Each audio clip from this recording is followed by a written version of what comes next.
Au sein de la mairie, je suis en charge de l'administration logiciel, système et réseau. Je m'occupe du maintien en conditions opérationnelles des serveurs, du déploiement aussi des nouveaux logiciels et aussi je réponds à certains besoins en termes d'audit sur des structures pour justement leur permettre de fonctionner et d'être toujours à jour. Actuellement, on a 14 personnes, on a 5 techniciens, on a un administrateur, 2 administrateurs, et on a aussi des conseillers numériques au nombre de 4 et on a 2 techniciens télécom également. Et on a une administratif qui s'occupe de tout ce qui est facture et lien aussi avec des prestataires et notre gestionnaire finance qui s'occupe, comme l'intitulé le précise, de la finance et du paiement. On n'a pas de développeur, on n'a pas de développement pour la simple et bonne raison que tout ce qui est éditeur et logiciel est pris en charge par notre syndicat intercommunal informatique à Bobigny, le SIIB, auquel on cotise avec plusieurs villes, ce qui simplifie tout ce qui est en relation avec les éditeurs. Cela a été un choix qui a été fait avant ma venue sur Bobigny.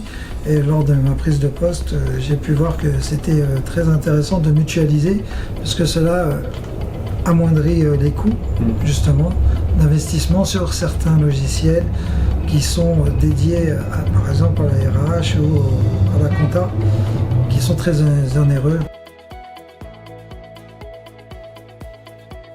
Vous voyez, d'ailleurs, on a subi une cyberattaque le 6 décembre 2021, à laquelle on a répondu en faisant justement preuve de résilience, mais aussi de volontarisme, et on a pris les bonnes décisions, justement, en se rapprochant de l'ANSSI, qui a été directement informé, et moi-même et un prestataire, nous sommes restés à travailler pour remettre justement l'infrastructure sur les rails. Ça a été très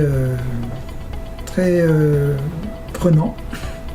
Voilà, et ensuite, en même pas un mois, on a réussi à revenir justement de cette cyberattaque. On avait aussi, et je tiens à préciser, des backups très solides, des bonnes sauvegardes.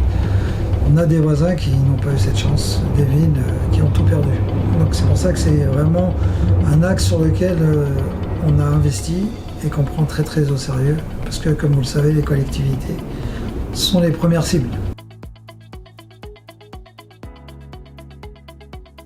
Depuis que j'ai pris mes fonctions, on a toujours eu des apprentis, on s'est attaché. Avant, c'est vrai que c'était moins présent, mais c'est une volonté aussi de ma part, parce que on va dire on démarche les personnes, les agents ou agentes qui seraient intéressés, parce que prendre en charge un apprenti, c'est une responsabilité et c'est aussi un transfert d'un sachant à un apprenant. Donc il faut lui dédier du temps, lui consacrer aussi tout ce que l'on peut amener en termes de professionnalisme pour lui transférer, lui transmettre. Après, moi personnellement, j'ai toujours voulu m'attacher à transmettre et avoir un apprenti ou même des stagiaires. Je suis passé par ce qu'il est en train de vivre, et donc on va dire c'est un juste retour de ce que j'ai pu avoir ou pas, et de l'en faire profiter.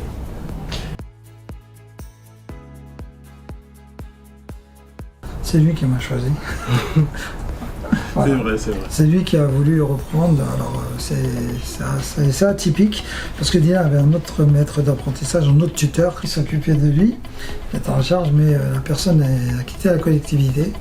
Et suite à ça, il a fait la démarche de vouloir s'orienter plus vers réseau, qui était plus en adéquation avec le BTS qu'il a choisi de suivre. Et donc il m'a demandé si cela me dérangeait. Moi, mon apprenti quittant la collectivité puisqu'il avait terminé son contrat, je lui ai dit tout naturellement qu'il n'y avait pas de problème. Voilà, c'était plus simple pour lui, et puis moi, ça ne me dérangeait pas du tout.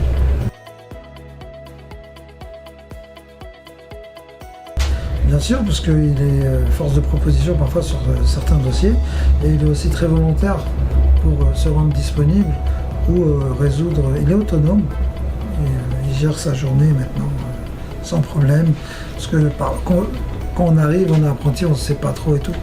Et une fois que, pendant 2-3 semaines, c'est bon, il avait pris ses marques, il était identifié sur toutes les structures et les services, et donc voilà, il se déplace au sein de tous les bâtiments de la ville sans problème. Parfois on l'appelle, on le sollicite, on le nomme, on veut Dylan, et il y va. C'est vrai. Oui, non, c'est vrai. Alors pourquoi l'informatique? L'informatique, c'est quelque chose qui m'a toujours passionné. J'ai toujours été depuis petit dans le bain de l'informatique et du numérique. C'est quelque chose qui m'a toujours plu et j'ai toujours voulu en savoir plus. Et surtout pour ma connaissance personnelle, pour pouvoir avancer sur les différentes évolutions qu'on peut connaître aujourd'hui et les évolutions qui arriveront plus tard. Et pourquoi Bobigny? Bobigny, c'est l'endroit où j'habite, et c'était tout. Et moi j'ai trouvé ça important d'essayer de trouver quelque chose, une entreprise plutôt, sur laquelle je pouvais me déplacer un peu partout. Et en sachant que sur la ville de Bobigny, je me déplace sur beaucoup de sites, que ça peut être les écoles, ça peut être la police municipale, ça peut être les bibliothèques. Et j'ai préféré vraiment choisir la ville de Bobigny parce que c'était quand même quelque chose d'assez... une chose qui me tenait assez à cœur de voir l'avancée, mon avancée personnelle, mais aussi l'avancée des différents utilisateurs dans les différents services. Alors au sein de la mairie d'Aubigny, je suis apprenti avant, donc apprenant, mais on m'a aussi pris comme un technicien support, un des techniciens support parmi tant d'autres. J'ai fait mes marques, nos différentes missions, ça va vraiment être de dépanner les utilisateurs dans un temps imparti pour qu'ils puissent avancer dans leurs différentes missions. Ça va être du dépannage informatique, comme du remplacement de matériel. Ça peut être des mises à jour sur les ordinateurs ou même des fois des mises à jour de pilotes sur certains logiciels ou différents matériels. Il est aussi sur certains projets comme le déploiement des badges dans le cadre de la gestion du temps. Voilà, la gestion du temps, c'est Dylan qui l'a fait avec d'autres apprentis. Il y a participé. Maintenant, c'est lui qui en est en charge sur le déploiement des différents points de collecte du temps. Parfois ça plaît, parfois ça ne plaît pas, parce que maintenant les gens sont obligés de pointer. C'est des directives qui sont mises en place. Et Dylan s'est attelé à faire ça sur différents points justement. C'est un beau.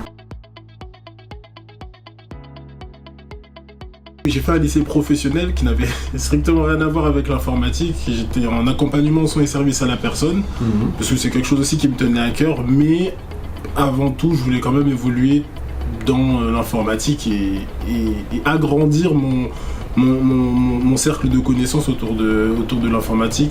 Juste après le lycée, justement, j'ai connu l'IMIE Paris via ma sœur qui était à cette école et qui a appris, qui elle maintenant travaille au ministère des Armées et qui a évolué au sein même de l'IMIE et qui m'a tout bonnement donné le filon et j'ai pu directement m'inscrire et évoluer avec l'IMIE déjà depuis 2021.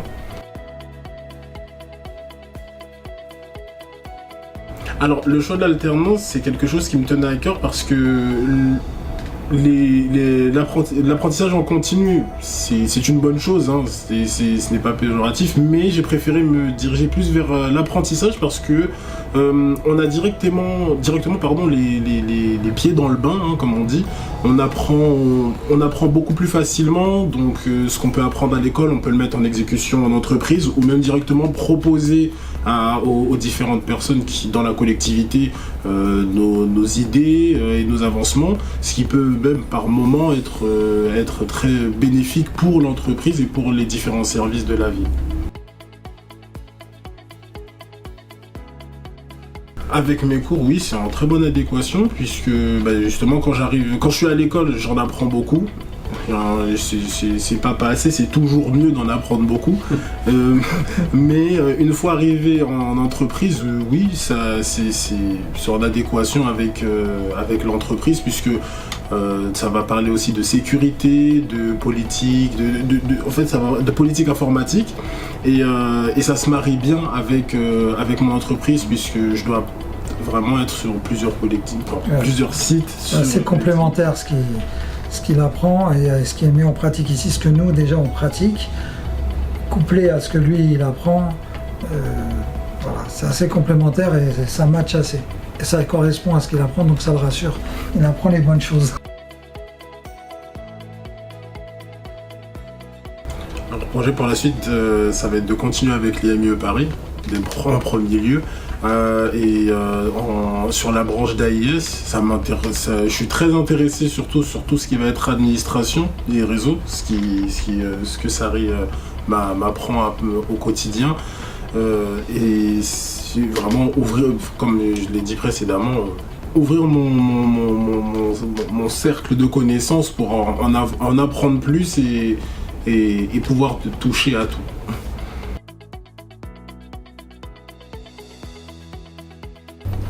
Pour intégrer un service informatique chez moi ou même ailleurs, il faut qu'il soit très patient. Patient, puisque l'informatique, par définition, c'est le service qu'on appelle quand on a des problèmes. On est la solution. Donc parfois ça peut être très simple et parfois ça peut être très complexe. Donc si on n'a pas de patience pour rechercher des solutions, je déconseille à quiconque de faire l'informatique. Il faut garder son sang-froid, parce qu'on peut se retrouver avec des problématiques qui sont très impactantes. J'entends par là, comme je l'ai dit, l'extrême, la cyberattaque, plus de services, tout est coupé, parce que c'est vrai qu'on ne prend pas la mesure de l'impact que cela engendre. Quand on n'a plus de services, c'est qu'on n'a plus de paye. Les gens ne peuvent plus payer, mais les agents n'ont plus de paye. Donc il faut trouver des solutions. Alors si on est sujet à des maladies cardiaques ou au stress, il vaut mieux éviter. Parce que vous avez presque toute une ville, en plus des habitants, donc 56 000 habitants, plus 1200 agents, qui attendent que vous remettiez tout. Voilà. Il faut remettre la lumière. C'est un peu ça. Il faut aussi avoir une bonne oreille, il faut écouter. Et ne pas avoir peur de questionner, ne pas avoir peur de poser des questions. Deux personnes qui n'apprendront jamais rien, c'est l'orgueilleux parce qu'il croit tout savoir, et le timide parce qu'il ne pose jamais de questions. Donc si on est dans ces deux catégories, il faut essayer de se soigner. Et aussi, moi ce que je conseillerais, c'est aussi la prise de notes. Quelqu'un qui écoute, qui ne prend pas de notes, pour moi il n'apprendra rien. Il fait juste, il entend du bruit, quoi. C'est tout. Quelqu'un qui veut apprendre, il prend des notes, parce qu'il veut retenir. On ne peut pas tout retenir, c'est impossible.